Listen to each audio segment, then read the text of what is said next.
Assalamualaikum warahmatullahi wabarakatuh. Bismillahirrahmanirrahim.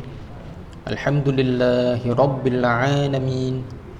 Wa sallallahu ala sayyidina Muhammad Thahal amin wa ala alihi wa sahbihi tayyibin at-tahirin. Allahumma la sahla illa ma ja'altahu sahla wa anta taj'alu ya rabbana idza syi'ta sahla. Allahumma rzuqna al-ikhlasa fil qawli wal 'amal wa niyyah. Allahumma ansur al-islam wal muslimin khususan fi Palestin, amin ya rabbal alamin. Jadi insya-Allah tuan-tuan dan puan-puan yang saya muliakan, pada malam ini insya-Allah kita akan meneruskan lagi pembacaan kitab kita, iaitu kitab Al-Arba'un Nawawiyah, hadis 40 yang dihimpunkan oleh Imam Nawawi rahimahullah pada menerangkan tentang ilmu, pada menerangkan tentang kaedah-kaedah di dalam agama. Jadi pada malam ini tuan-tuan, kita akan membahaskan sebuah hadis berkisar tentang penjagaan lidah dan juga berkisar tentang memuliakan jiran, dan juga kita akan membahaskan perkara berkaitan dengan memuliakan tetamu.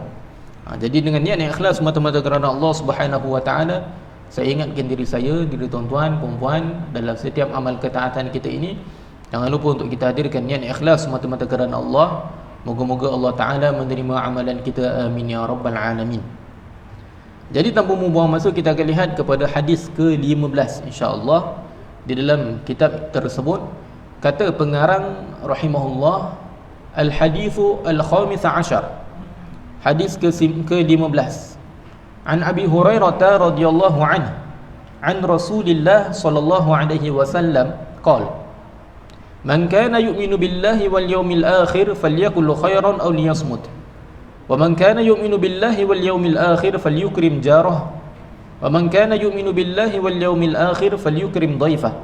Rawahul Bukhari wa Muslim. Daripada Abi Hurairah, semoga Allah meridainya, daripada Rasulullah sallallahu alaihi wasallam bersabda mafhumnya, barang siapa yang beriman dengan Allah dan hari akhirat, maka hendaklah dia berkata baik atau diam. Barang siapa yang beriman dengan Allah dan hari akhirat, maka hendaklah dia memuliakan jirannya. Barang siapa yang beriman dengan Allah dan hari akhirat, maka hendaklah dia memuliakan tetamunya. Hadis diriwayatkan oleh Al-Bukhari dan Muslim. Jadi dalam hadis yang kita bacakan sekarang ni tuan-tuan, ia hadis tentang, kita sebut tadi, penjagaan lidah, juga membahaskan tentang memuliakan jiran, dan juga hadis tentang memuliakan tetamu. Tapi kita akan detailkan tentang perincian hadis tersebut, kerana hadis ini dia dinyatakan untuk kita amal. Kalau kita baca sahaja semata-mata, tapi kalau kita tak cuba untuk fahami lebih mendalam, mungkin kita faham secara dasar sahaja. Tapi cara praktikalnya mungkin kita tak perasan, oh ini sebenarnya kalau kita buat ni pun dapat juga kelebihannya itu. Jadi kita akan membahaskan ni insya-Allah. Dan hadis ini datang daripada jalan Abu Hurairah yang kita dah sebut sebelum ini. Nama beliau adalah Abdurrahman bin Sakhdin, dan beliau menukilkan daripada Nabi SAW. Nabi bersabda, barang siapa yang beriman dengan Allah dan hari akhirat. Di sini kenapa Nabi gunakan ayat beriman dengan Allah dan hari akhirat? Sedangkan rukun iman tu ada banyak, kan? Kita sebut tentang rukun iman ada 6, tapi disebut di dalam hadis yu'minu billahi wal yaumil akhir. Kenapa Nabi dia hanya menyebut 2 tu sahaja? Kerana para ulama mengatakan bahawa kerana orang yang dia beriman dengan Allah dan hari akhirat dengan iman yang sempurna, dia ingat bahawa dia ini beriman kepada Allah dan dia beriman dengan hari akhirat. Apakah tujuan dia? Maka dia akan ingat bahawa bila dia beriman dengan Allah dan hari akhirat, dia mengharapkan pahala daripada Allah. Dan pahala itu di manakah dia akan lihat? Dia di akhirat. Jadi sebabkan itu para ulama mengatakan dikhususkan kedua-dua ini, dikhususkan Tuhan dan juga hari akhirat. Sedangkan beriman dengan perkara berkaitan dengan iman tu banyak, tapi dikhususkan dengan 2 perkara ini kerana kita mengharapkan pahala daripada Allah, dan pahala tersebut kita akan dapat di hari akhirat. Bila kita sentiasa ingat perkara ini tuan-tuan, kita akan terus menghadapkan diri kita melakukan kebaikan, dan juga kita akan takut dengan melakukan dosa, dan kita akan berhenti daripada melaksanakan dosa. Seseorang kalau dia sentiasa ingat Aku ni orang beriman. Orang beriman ni macam mana dia, sifat dia? Lakukan ketaatan dan tinggalkan dosa. Itu orang beriman. Dan bila dia lihat, dia tahu, kalau dekat dunia ni dia melakukan suatu amalan, dia tak nampak dekat dunia ni amalan tersebut, natijah ni dia tak nampak. Okey, tapi bila natijah ni dia akan nampak, dia akan lihat natijahnya itu di hari akhirat. Dia akan lihat, oh sekarang ni aku dapat masuk syurga yang tinggi. Sebab apa? Amalan dulu aku buat dekat dunia. Jadi orang yang sentiasa dia beriman, dia ingat, dia beriman dengan Allah dan hari akhirat dengan iman yang sempurna, maka dia akan melakukan perkara-perkara yang Nabi sebutkan dalam hadis ini. Yang pertama apa? Nabi kata, falyakul khairan aw liyasmut. Hendaklah orang yang dia beriman dengan Allah dan hari akhirat, hendaklah dia mengungkapkan perkataan baik. Perkataan baik ni tuan-tuan tidak ada masalah, banyakkan bercakap dengannya, tak ada masalah. Contohnya apa? Kita banyakkan zikir, kita banyakkan membaca Al-Quran, ataupun kita jumpa kawan kita, kita gembirakan kawan kita. Tapi bukan dalam majlis ilmu lah. Kita gembirakan kawan kita di dalam tempat yang sesuai. Contoh lepas habis solat, tak ada majlis ilmu, kita borak dengan kawan kita, tanya khabar, sihat ke, buat apa sekarang kan. Kita gembirakan hati dia, dia ada padanya pahala kalau kita niat yang ikhlas kerana Allah Subhanahu wa taala. Tapi tidaklah kita mengumpat orang.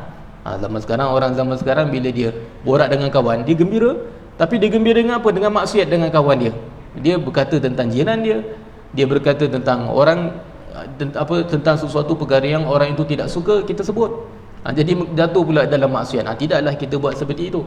Kita bercakap dengan kadar yang kita tahu, ini apa yang aku cakap ini ada padanya pahala. Subhanallah azim. Jadi Nabi kata, kalau perkataan itu kita tahu ia ada padanya kebaikan, berkata, cakaplah, tidak ada masalah. Akan tetapi kalau seseorang dia rasakan, apa yang aku nak cakap ni tak ada kebaikan, maka apa perlu dia buat? Diam. Ataupun dia ragu-ragu, ini baik ke tak baik? Diam. Diam lebih baik. Subhanallah azim. Ini pernah disebut di dalam sebuah hadis. Nabi kata, innaka lam tazal saliman ma sakatta fa idza takallamta kutiba laka wa alaik. Nabi SAW berkata, tuan-tuan, Nabi kata, sesungguhnya kalian ini masih lagi berada dalam keselamatan selagi mana kamu berdiam. Nabi kata, selagi mana seseorang itu dia berdiam, dia masih selamat. Tapi kalau dia berkata-kata juga, sama ada perkataan itu akan dicatat padanya kebaikan dan ataupun dicatat atasnya dosa. Maka kita tengoklah apa yang kita kata, fikir dulu, nak cakap ini apa, kebaikan ke bukan kebaikan. Kalau kebaikan cakap, tapi kalau bukan kebaikan maka diamkan diri. Subhanallah. Jadi itu yang Nabi SAW ajarkan kepada kita. Begitu juga tuan-tuan, lidah ini dia walaupun saiznya kecil, Imam Ghazali kata, jirmuhu saghir wa jurmuhu kabir. Imam Ghazali dia kata apa? Lidah ni saiznya kecil kalau dibandingkan dengan anggota badan lain, tetapi walaupun dia kecil, dia punya jenayah itu berat. Contohnya apa? Kalau orang dia berkata, kalau dia melakukan dosa kecil dengan lidahnya itu, maka dicatat atasnya dosa kecil. Kalau seseorang itu dia menggunakan lidahnya itu buat dosa besar, tuduh orang berzina, contoh ini berlaku zaman sekarang kan. Kita tengok orang kena tangkap haluat, terus tulis kat komen, ini dah check in ke belum ni, ini dah itu kan, macam-macam ayat dia keluarkan. Ini tuduhan zina. Orang yang tuduhan zina ini berdosa besar. Okey. Ataupun dia zaman sekarang ni zaman mudah-mudah, orang dia kata apa, dia tuduh orang gay, ini gay, itu gay, contoh kan. Kena hati-hati, tak boleh cakap macam tu, itu menyakitkan hati orang Islam, dosa. Okey. Dan lagi berat, boleh jadi seseorang itu bukan sahaja jatuh dalam dosa besar, jatuh dalam kekufuran disebabkan dosa lidah seseorang itu berkata.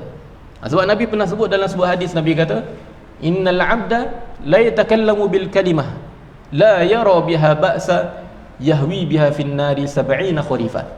Nabi kata apa? Sesungguhnya seseorang hamba boleh jadi dia berkata sesuatu perkataan, dia tak sangka perkataan itu akan memudaratkannya. Bila dia cakap tu, dia kata peti tak turun pun kat dia. Bila dia ucap tu kan, perkataan tu, dia kata tak ada pun rumah aku terbakar, tak ada. kan. Macam tak ada macam kita tengok cerita-cerita lama dulu, kalau buat benda tak elok sikit kena rumah terbakar, kena itu kan. Kita tengok cerita-cerita lama terus dibalas macam tu je. Tapi pada zaman sekarang orang-orang dia lakukan satu perkara, dia ucap perkataan itu, dia tak sangka benda itu mudarat.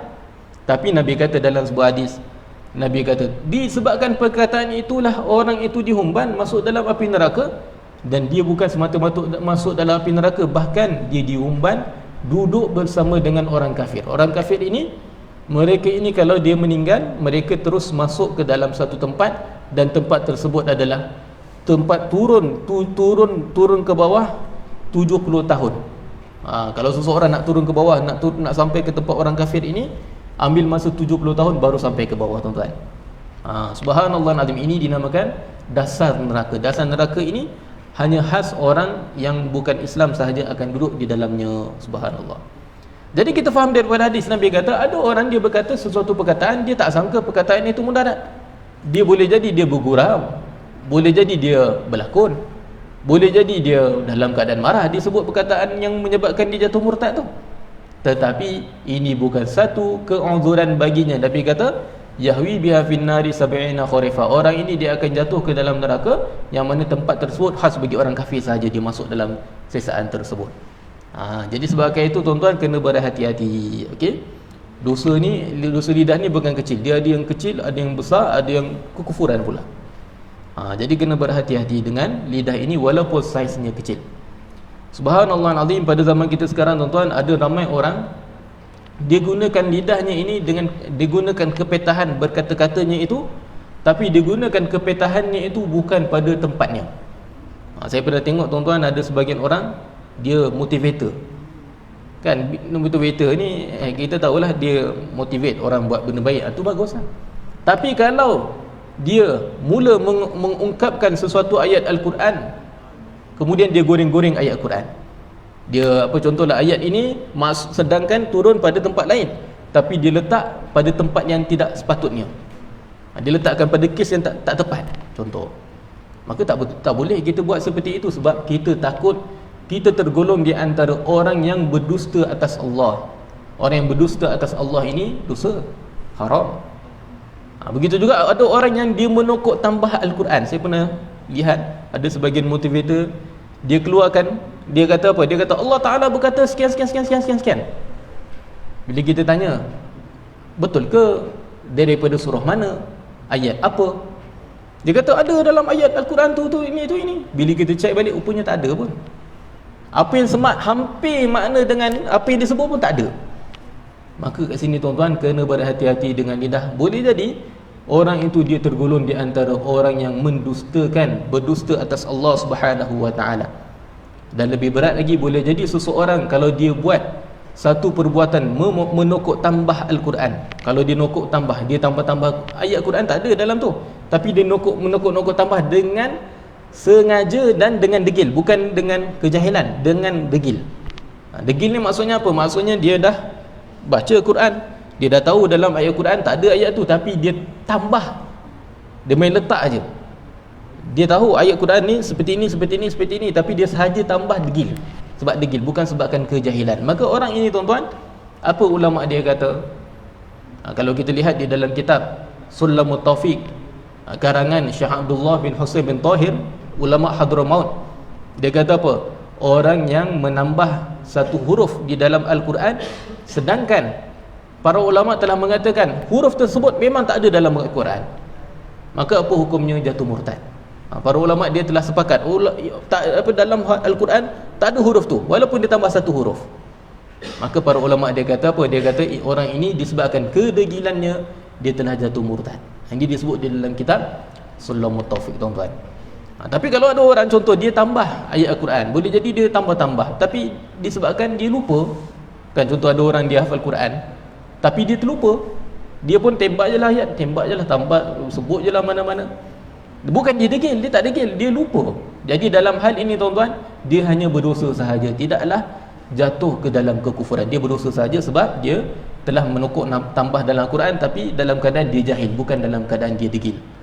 Subhanallah. Jadi kena berhati-hati. Hendaklah kita jadi seperti Sayyidina Abu Bakar As-Siddiq radhiyallahu an. Sayyidina Abu Bakar As-Siddiq ni tuan-tuan, insan yang paling mulia setelah jawatan kenabian. Setelah jawatan kenabian ni, semua para anbiya ni, setelah golongan para anbiya, manusia yang paling mulia adalah Sayyiduna Abu Bakar As-Siddiq radhiyallahu anhu.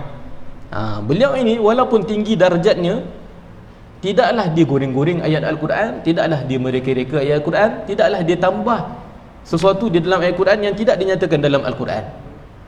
Bahkan pernah satu ketika beliau ini pernah ditanya tentang tafsiran ayat Al-Quran, tentang ayat dalam surah Abasa. Allah Ta'ala berfirman, wa fakihatan wa abba.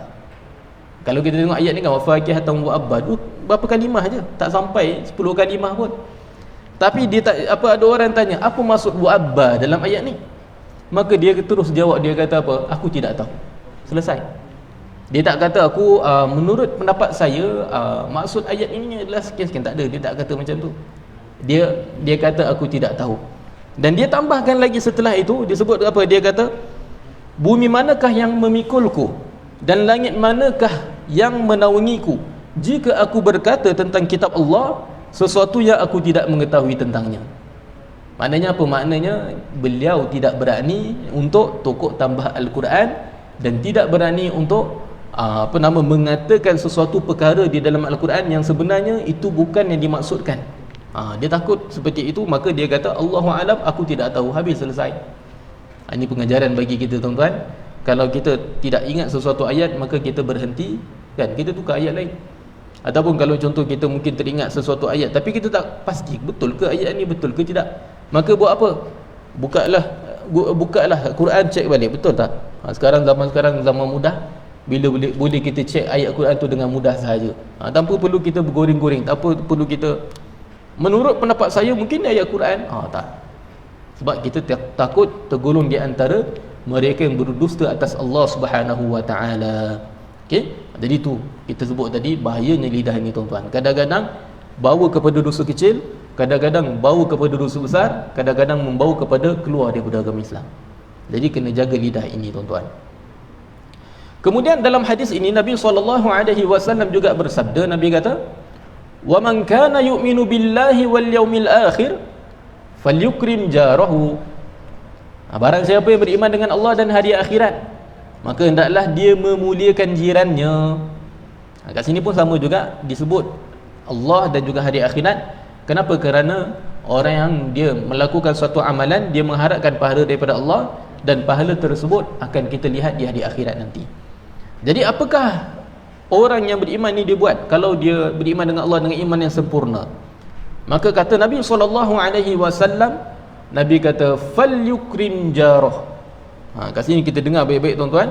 Nabi kata muliakan jiran. Dan siapakah jiran tu? Bila kita sebut tentang jiran ni, tuan-tuan, jiran ni adalah mereka yang duduk sebelah rumah kita, atas rumah kita, bawah rumah kita, depan rumah kita, belakang rumah kita. Dan jarak rumah itu adalah 40 rumah, 40 depan, 40 belakang. Zaman Nabi dulu mungkinlah ada depan, belakang, kiri, kanan. Tapi zaman sekarang ada tingkat atas ada 40, tingkat bawah ada 40, kan? Subhanallah. Jadi hendaklah kita buat apa sebagai orang beriman? Kita memuliakan jiran. Dan macam mana kalau orang tanya kepada kita nak muliakan jiran tu? Apa cara-cara ni? Maka para ulama mengatakan, seseorang kalau dia nak memuliakan jiran, paling-paling kurang dia tidak menyakitkan hati jiran. Walaupun jiran itu menyakitkan hati dia, orang Islam dia tidak membalas keburukan dengan keburukan. Nabi itu ajarkan kepada kita, kalau nak balas keburukan, balas dengan kebaikan. Walaupun perkara itu bukan senang. Kita ni, tuan-tuan, tahulah, kalau kita jumpa kawan-kawan kita ni kan, kita tengok jumpa jiran kita, dan jiran kita ni mungkin dia buat sesuatu perkara yang kita tidak suka. Jadi apa perlu kita buat? Adakah kita balas balik keburukan tersebut? Tidak. Balas keburukan dengan kebaikan. Ini yang Nabi kita ajar. Dan antara cara memuliakan jiran juga adalah kita sabar.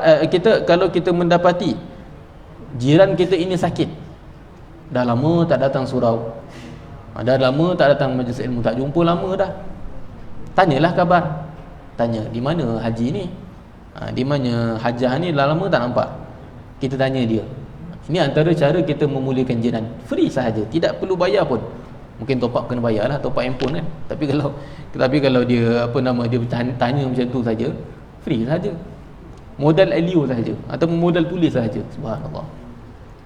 Dan Nabi kata kalau seseorang daripada kalangan jiran itu dia meninggal dunia, maka kita ziarah. Kan zaman sekarang tuan-tuan, ada orang dia sakit, tapi dia tengok jiran dia tak ziarah dia pun. Jadi dia pun kata apa? Bila dia bercita-cita dalam hati, kalau jiran ini sakit, aku tak akan ziarah dia, sebab dulu dia tak ziarah aku. Bukan macam tu konsepnya tuan-tuan. Kita tak perlu cari macam tu, sebab kita bukan cari keredaan manusia dekat dunia ni.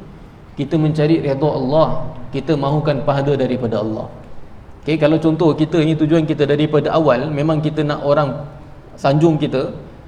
Kalau orang tu dah tak sanjung kita, kita akan rasa kecewa. Ataupun kalau kita tolong orang sebab apa? Nanti dia jadi kabel saya. Satu hari nanti dia akan bantu saya buat kerja sekian-sekian.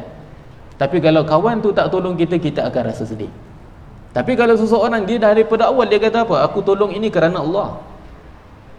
Dia tak fikir dah, oh kawan ni ziarah saya ke, tak ziarah saya ke, bila saya sakit tak, dia tak fikir. Aku ziarah ini kerana Allah, sebab Nabi sebut dalam hadis, maka aku ziarah. Kat sini kita tengok konsepnya tuan-tuan. Kan ada sebagai orang dia suka dia dah biasa dengan membalas. Tapi bila orang tak balas, dia rasa sedih. Tapi tuan-tuan, kalau kita nak ubat perkara tersebut, bukan cara kita fikir balik dengan balasan itu. Kita bukan mengharapkan balasan manusia. Kita mengharapkan balasan daripada Allah Subhanahu wa taala, kebaikan itu, pahala itu. Subhanallahil azim. Dan kalau seseorang dia dapati jirannya dapat kebaikan, maka kita gembira dengannya. Bukan kita tengok kawan kita ni dapat kebaikan, kita pun kata dapat kereta, duit mana dapat. Bukan macam tu. Kita gembira atas apa yang dia telah dapat itu. Kita gembira maknanya kita muliakan dia. Kan kalau kita nampak dia ada pakai kereta, kita doakan kereta ni supaya tak kena penyakit ain. Penyakit ain ni penyakit mata, yang mana kalau seseorang dia pandang dan dia pandang tu dengan cara iri hati, kan boleh jadi seseorang itu jatuh penyakit disebabkan dia jatuh sakit ataupun rosak nikmat tersebut disebabkan penyakit mata. Bukan penyakit mata pergi hospital, bukan. Penyakit mata ni semata-mata seorang tu pandang dengan pandang yang iri hati dan dia mengungkapkan perkataan yang tak elok, maka kat situ syaitan dia akan bantu orang itu untuk jatuhkan orang tersebut di dalam kemudaratan. Subhanallah azim. Dan Nabi sebut dalam sebuah hadis, kebanyakan umat Nabi kita Muhammad meninggal dunia disebabkan penyakit ain. Kat sini tuan-tuan kita tengok kan, ada orang mula-mula dia sihat, tiba-tiba disebabkan penyakit ain meninggal. Dan ada orang yang dia celik mata, tapi disebabkan penyakit ain dia suka menunjuk-nunjuk, aku dapat ini, aku dapat itu, aku dapat ini. Tiba-tiba ada orang diiri hati dan dia tak buat apa-apa pun, dia hanya pandang sahaja, tapi pandangannya itu dituruti dengan hati yang tidak elok. Maka setelah itu syaitan bantu orang ini untuk jatuhkan mudarat pada orang itu, maka setelah itu dia akan jatuh di dalam mudarat. Kalau kita tengok tuan-tuan, dekat Malaysia ni banyak berlaku kan. Kita tengok ada penyanyi sihat meninggal esoknya. Orang ini mula-mula boleh badannya lurus, tiba-tiba bongkok. Kenapa? Kerana boleh jadi disebabkan penyakit ain tuan-tuan. Jadi kena berhati-hati. Kemudian kalau seseorang yang daripada jiran kita ini dia mendapat musibah, maka kita sedih. Bukan kita suka atas musibah tersebut, kita sedih. Kalau jiran kita, kalau kita ingin membina rumah dan rumah itu kita nak angkat sikit lagi tinggi daripada rumah jiran, apa perlu kita buat? Tanya izin jiran dulu. Kat sini tuan-tuan, mungkin orang kata, ustaz, duit saya, bukan duit dia. Kenapa pula saya nak tanya kan? Ada orang dia pun bersoal. Ini perkara ini tuan-tuan pernah disebut di dalam hadis. Perkara ini disebut tentang disebut tentang perkara ini juga disebut dalam kitab fiqh. Kalau contoh ada orang dia nak buat apa kat rumah, dia nak tambah awning. Kat sini mungkin tak boleh tambah awning, tapi kalau rumah teres kan, dia nak tambah awning sikit. Okay, ataupun dia nak rumah dia tinggi sikit tu, dia nak up sikit. Sebelum dia hantar borang dekat JKR untuk dia minta borang untuk dia renovate rumah tu, sebelum dia buat perkara itu, dia kena tanya apa? Dia tanya jiran dulu, boleh tak saya nak angkat sikit rumah saya? Sebab apa? Boleh jadi mudarat berlaku kepada jiran tu. Jiran tu mungkin dia berhajat kepada cahaya matahari, tapi bila kita angkat rumah kita tu, tinggikan sikit rumah, tak dapat cahaya matahari dekat rumah orang tersebut. Sakit pula lepas tu. Jadi apa perlu kita buat? Tanya jiran dulu, dia redha ke tidak dengan apa yang kita buat.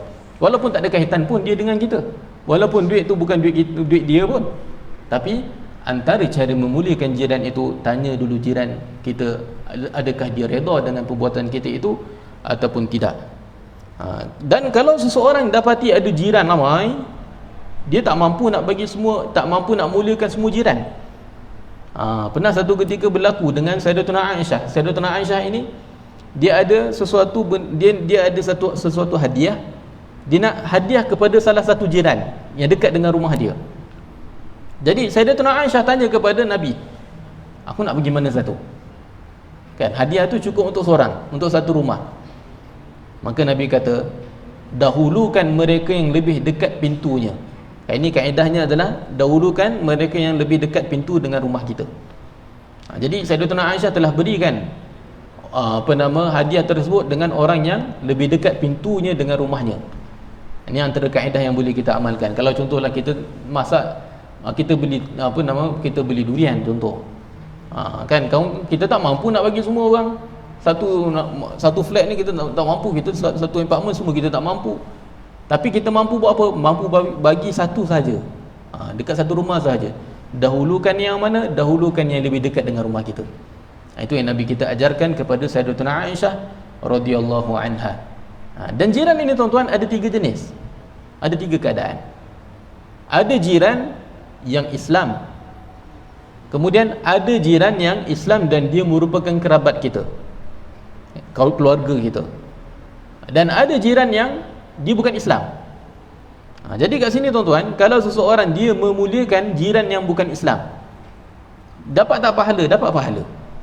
Kalau dia buat tadi tu, kan, dia buat yang kita sebut tadi tu, dapat tak pahala? Dapat.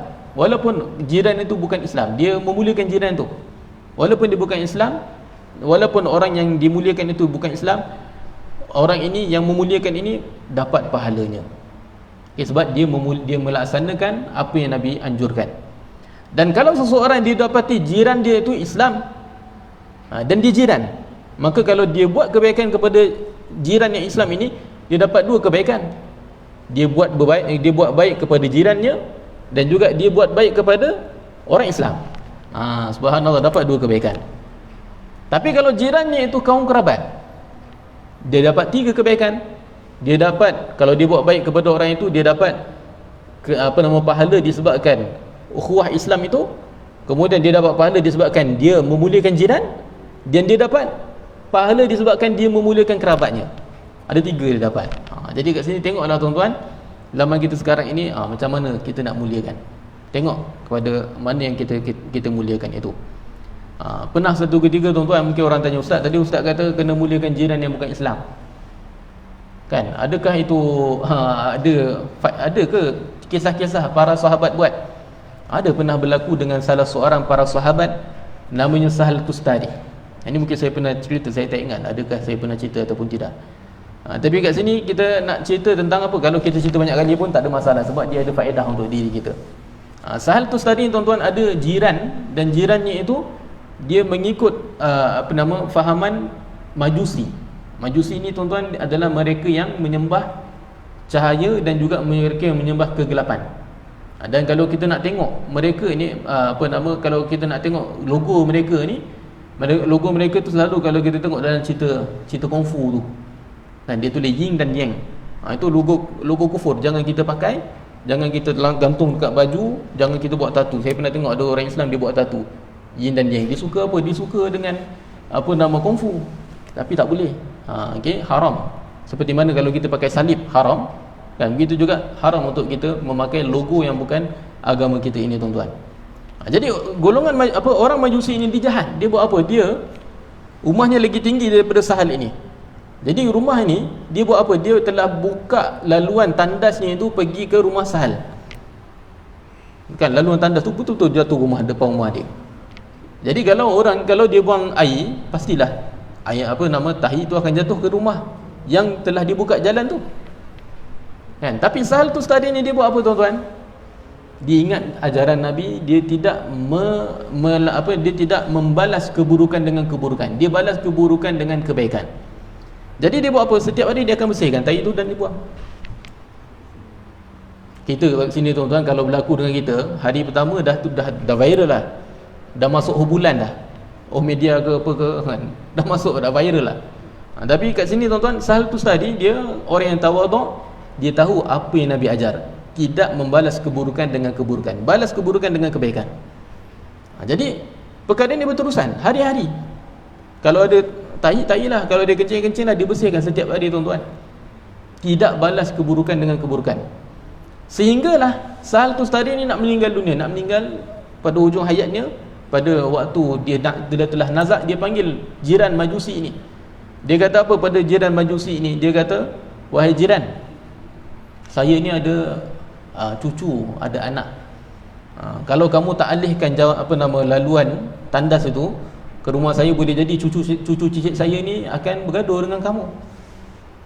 Sekarang ni alihkan. Dia minta alih, dah nak meninggal baru dia minta alih. Dia minta tu sebab apa? Takut cucu cicit yang bergaduh dengan Sahal ini. Takut cucu cicit yang bergaduh dengan Majusi tersebut. Maka Majusi ini dia terkejut. Dia kata, hari-hari aku buat macam tu, sengaja dibuat untuk sakitkan hati orang Islam ini, tapi dia balas keburukan dengan kebaikan. Dia sabar atas perkara itu. Jadi lepas tu apa yang berlaku? Terus lelaki itu dia rasa tersentak. Dia kata, ini Islam ni, balas keburukan dengan kebaikan. Ini Islam aja. Kan? Kita bukan senang tuan-tuan. Kalau orang buat buruk dengan kita nak balas baik, memang susah, memang berat. Tapi itu yang Nabi ajar, balas keburukan dengan kebaikan. Jadi terus orang Majusi ini dia masuk Islam. Dia kata, hulurkan tanganmu, aku nak masuk Islam sekarang. Dia masuk Islam ketika itu juga, sebelum Sahal Tustari ini meninggal. Jadi kat sini pun kita belajar tuan-tuan, kalau kita nak bermuamalat, nak berurusan dengan jiran ini, walaupun dia bukan Islam, kan ada sebagian perkara dia tak faham. Kan jiran saya tuan-tuan, ada jiran saya di Kota Damansara tu, bila dengar azan dia akan pasang bunyi Buddha tu. Kita akan dengar, bayangkan kita ada dekat tempat saya tu, duduk tu ada 4 blok. Kondo tu ada 4 blok. Saya blok A. Jadi dia buat apa? Bila datang waktu azan, surau dekat blok C, kita akan dengar bunyi Buddha tu lah. Tapi kita buat apa? Tidaklah kita kata, oi apa ni orang kafir ni. Tak ada. Kita buat apa? Kita nasihat dia baik-baik. Kita bagi tahu dia, bagi surat kat dia. Lepas tu dia tak buat dah. Tinggal macam tu. Dah tak buat dah. Tapi kita harap dia masuk Islam lah lepas tu, sebab dia tengok kebaikan kita buat. Subhanallah. Sampai sekarang dah tak buat dah. Tak ada pun kita kena viralkan ni masuk dalam bulan. Tak ada. Subhanallah. Ini yang Nabi ajarkan kepada kita, memuliakan jiran walaupun jiran itu bukan Islam. Kemudian dalam hadis yang sama Nabi juga sebut, Nabi kata, man kana yu'minu billahi wal yaumil akhir, Nabi kata, falyukrim dhaifah. Barang siapa yang beriman dengan Allah dan hari akhirat dengan iman yang sempurna, maka hendaklah dia memuliakan tetamunya. Tetamu dekat sini, apa-apa tetamu datang kat rumah kita, siapa-siapa pun datang rumah kita, Islam ke bukan Islam ke, muliakan dia. Mungkin orang kata, ustaz, saya tak ada duit nak bagi dia makan minum. Adakah mesti kena bagi makan minum? Tak syarat. Boleh jadi dia masuk ke rumah kita sebab dia nak tidur, bagi dia tidur, tak ada masalah.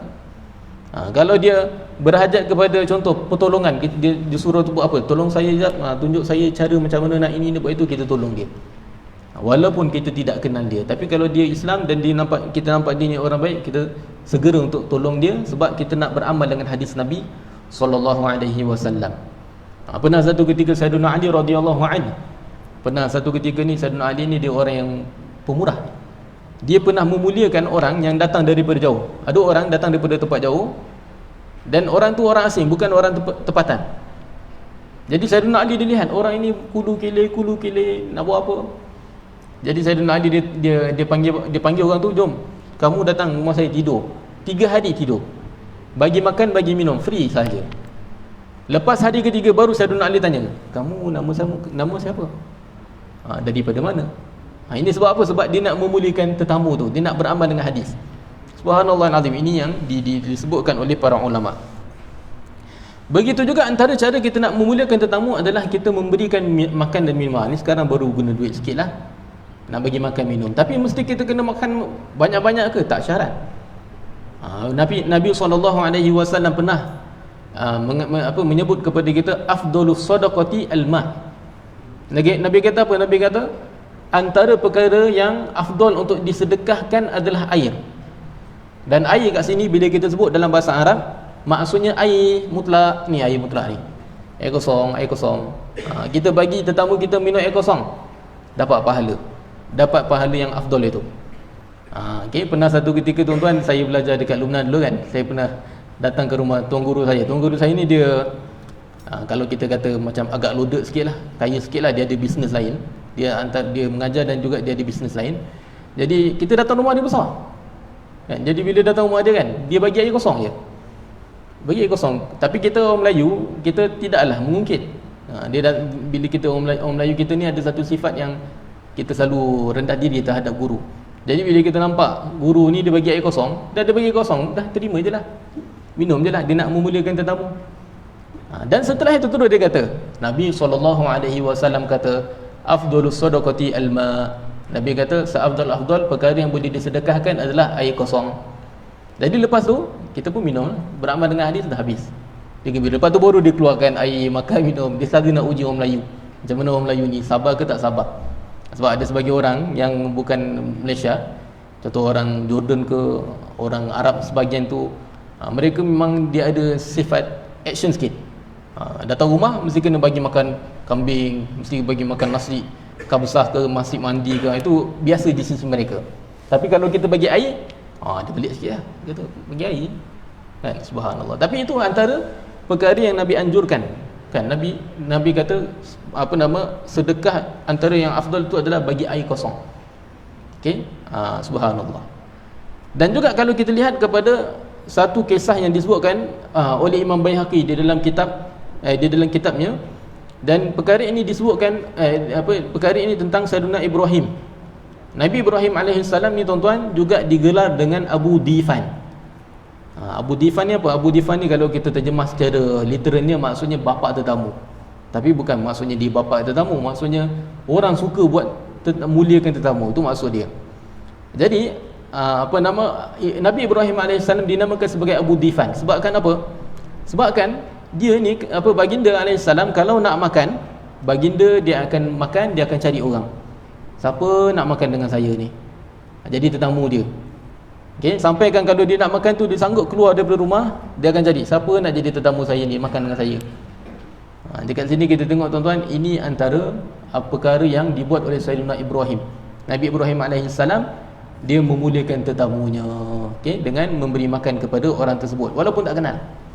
Walaupun kita tak kenal pun orang tersebut. Okey. Jadi inilah yang kita pelajari daripada hadis yang ke-15 ni tuan-tuan. Kita lihat perkara yang pertama disebutkan dalam hadis ini, Nabi ingatkan bahawa kita hendaklah, kalau kita kata ni kita orang beriman, maka hendaklah jaga lidah. Okey, jangan menyakitkan hati orang dengan lidah. Jangan mengatakan sesuatu perkara yang tidak elok. Kalau sesuatu perkataan itu baik, cakap. Tapi kalau satu perkataan itu tidak baik, ataupun kita tak tahu baik ke tak baik, baik ke tak baik, kita ragu-ragu tentang perkataan itu, maka buat apa? Diam. Sebab diam itu lagi selamat daripada berkata-kata. Nabi kata apa? Para ulama dia kata apa? Kalau berkata perkataan baik lebih baik daripada diam. Kalau kita dapati ada satu perkataan itu tak baik, maka diam itu lebih baik daripada berkata-kata. Subhanallah, itu yang Nabi ajar. Dan juga Nabi ingatkan kepada kita muliakan jiran kita ini tuan-tuan. Ramai jiran kita zaman kita sekarang, muliakan mereka walaupun dengan senyuman. Kemudian akhir sekali, muliakan tetamunya walaupun dengan senyuman, walaupun dengan bagi salam. Ini pun antara perkara yang boleh kita buat dengan jiran kita dan juga tetamu kita. Ini antara perkara yang saya dapat sebut. Kalau kita nak sebut tentang bab jiran, bab berkaitan dengan muliakan tetamu, tu begitu banyak. Tapi ini antara sebahagian perkara yang saya dapat sebut supaya kita dapat beramal dengannya dengan mudah, insya-Allah. Barakallahu fikum wa ahsanallahu ilaikum. Sampai sini dulu insya-Allah perbahasan kita tentang hadis ke-15 ini. Moga-moga kita harapkan dengan sedikit daripada penyampaian saya daripada hadis ke-15 ini dapat kita jadikan ia sebagai panduan hidup, dan ia merupakan kaedah untuk kita berjaya di hari akhirat nanti. Moga-moga kita minta daripada Allah Subhanahu wa taala berikan kepada kita amal taufik dan hidayah, terus kita lakukan kebaikan kepada Allah Subhanahu wa taala. Saya rasa sampai sini dulu insya-Allah. Wallahu subhanahu wa ta'ala a'lamu wa ahkam. Assalamualaikum warahmatullahi wabarakatuh.